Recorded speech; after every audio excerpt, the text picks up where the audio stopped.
5 है आपके senses. Simple है। सेंसेस सबको पता है क्या होते हैं? देखना, सूंघना, अगर इसको सिंपल वे में बोला जाए, धरती, जल, अग्नि, वायु, आकाश, इन सबके कॉरस्पॉन्डिंग कुछ एलिमेंट्स हैं। उन एलिमेंट्स की कुछ क्वालिटीज है। उन क्वालिटीज को परसीव करने के लिए हमारे सेंसेस हैं। कान है, ये क्या करते हैं? एक तरह की वाइब्रेशन है, जो वो वाइब्रेशन कान से होती हुई हमारे अंदर तक पहुंचती है तो हमें लगता है कि वो आवाज है। वही वाइब्रेशन अगर आंख से होती हुई पहुंचती है तो हम क्या बोलते हैं कि हमने कुछ देखा है। क्लियर हो रहा है?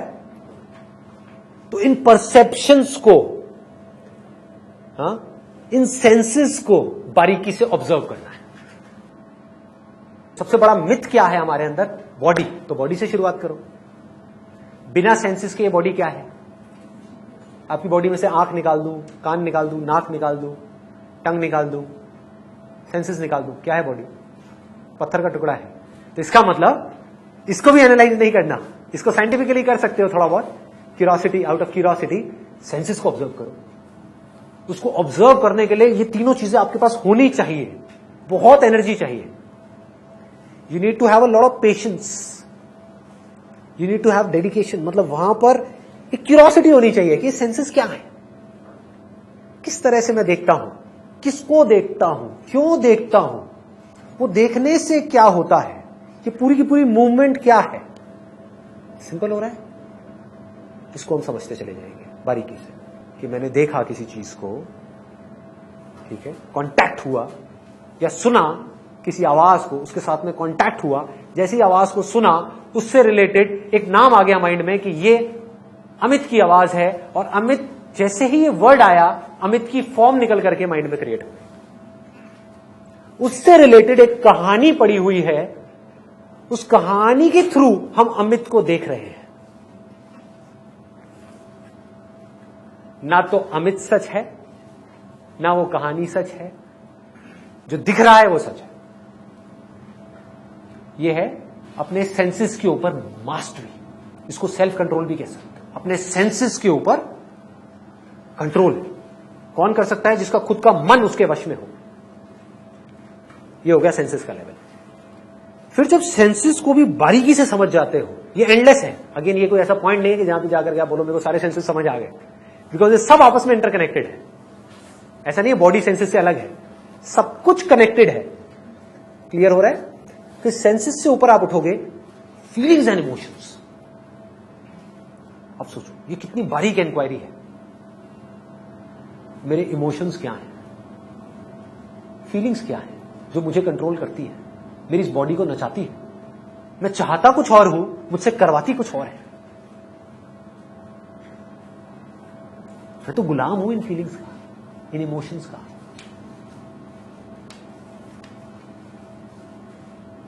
ना चाहते हुए भी मेरे से सारे गलत काम करवाती है, मुझे ले जा करके नीचे गिराती ही चली जा रही है। कौन? मेरी फीलिंग्स, मेरे इमोशंस। ये क्या है? इसको मन बोलते हैं। पहले क्या था? इंद्रियां, आपके सेंसेस, सेंसेस की मूवमेंट को ऑब्जर्व किया, फिर मन को देखा कि फीलिंग कब पैदा होती है, ये इमोशंस कैसे पैदा होते हैं। Emotions are nothing but energy in motion. आप एनर्जी हो, you get into motion because of a feeling.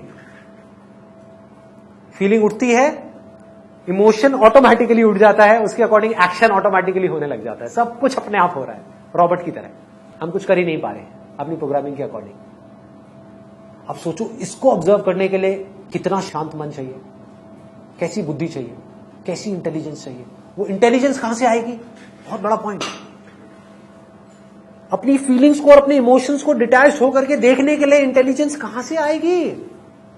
ये जो आपने कर्म किए इस दुनिया में, this will make you intelligent. कोई आदमी अगर इंटेलिजेंटली अपनी बॉडी को फिट कर सकता है तो वो इंटेलिजेंटली अपने बिजनेस को भी खड़ा कर सकता है।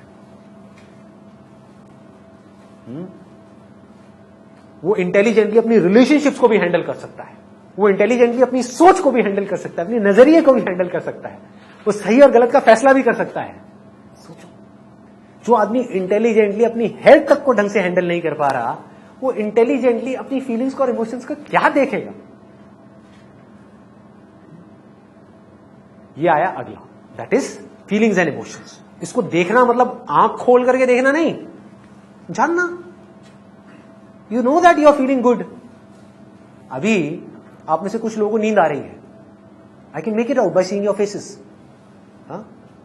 ये जानना आई एम फीलिंग बोर्ड, ये क्या है? इंटेलिजेंस है। ये बोलना कि मैं बोर हो रहा हूं, ये क्या है? बेवकूफी है। Boredom is just a feeling which is temporary. अभी मैं कोई कॉमेडी करूंगा, कोई मजेदार बात करूंगा तो फीलिंग्स अच्छी उठने लग जाएगी, मजा आने लग जाएगा। हाँ, देन ये जानना कि I am feeling good because he is saying something जिसको सुन करके मुझे मजा आता है। तो इसका मतलब मेरा कंट्रोल मेरे हाथ में कहां है? इसके हाथ में है। मैं बकवास करने लग जाऊं, कुछ भी ऐसी बातें करने लग जाऊं जो मुझे पता है कि आप उसको सुन करके बोर होने वाले हो, तो you will start feeling bad. और मैं ऐसी बातें करने लग जाऊं जिसको सुन करके you will start feeling good. तो आपका कंट्रोल आपके हाथ में कहां है भैया? मेरे हाथ में है। मैं जो चाहे आपसे करवा लूं। यहां तक हो गया क्लियर? ये भी एंड नहीं है। This is not the end, this is all just a beginning. This is beginning and do out of curiosity. Don't do it as जैसे होता नहीं कि कोई बोरिंग काम दे दिया है करने का। यार अपनी फीलिंग्स जो हमें कंट्रोल कर रही है, हमारे इमोशंस जो हमें कंट्रोल कर रहे हैं, उसकी मूवमेंट को जानना इससे ज्यादा इंटरेस्टिंग काम और क्या हो सकता है? Is that interesting? या गधे की तरह बैठ करके चरते रहना, हाँ, खाना खाते रहना, दैट इज इंटरेस्टिंग? या बेवकूफों की तरह पैसे के पीछे भागते रहना मरते दम तक, that is interesting? What is interesting? सोचो। For me this is interesting, this is my choice. Middle से इंटरेस्टिंग और कुछ नहीं है। अपने सेंसेस की एक एक मूवमेंट को समझना, जानना, अवेयर रहना, उसके साथ में नहीं जाना, जानना सेंसेस कहां जा रहे हैं, क्यों जा रहे हैं, उसकी जड़ को पकड़ा। अच्छा, ये डिजायर था, जहां से ये थॉट उठा, इस थॉट की वजह से ये फीलिंग उठी, इस फीलिंग की वजह से इमोशन अंदर पैदा हो रहा है जो इस बॉडी को एक्ट करने के लिए बेबस कर रहा है। तो क्या मैं इस पूरी प्रोसेस को जान सकता हूं बिना एक्ट किए?